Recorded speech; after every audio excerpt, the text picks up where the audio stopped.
అలాగే ఈ రాష్ట్రంలో ఇంకొక గ్యారంటీ కూడా ఇచ్చాం.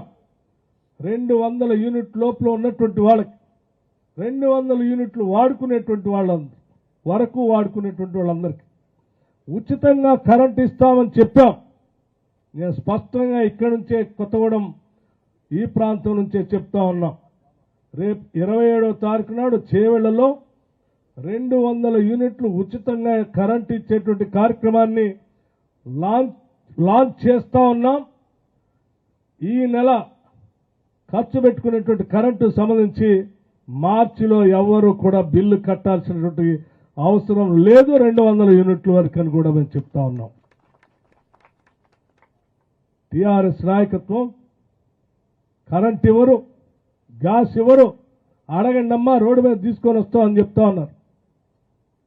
వాళ్ళందరికీ చెప్పండి మిత్రులారా, మీరు ఇక్కడికి వచ్చినటువంటి వాళ్ళందరూ కూడా పాత్రికేయ మిత్రులు కూడా నేను విజ్ఞప్తి చేస్తా ఉన్నాను. మీలాగా హామీలు ఇచ్చి మర్చిపోయేటువంటి ప్రభుత్వం కాదు ఇది. ప్రజల కోసం కట్టుబడి పనిచేసేటువంటి ప్రభుత్వం ఇది. ఎన్ని కష్టాలు వచ్చినా మీరు ఈ రాష్ట్రాన్ని 7 లక్షల వరకు అప్పుల పాలు చేసినా మీ అప్పులు మీరు పెట్టినటువంటి బాధలు ఏవి మాకు అడ్డంకి కాదు.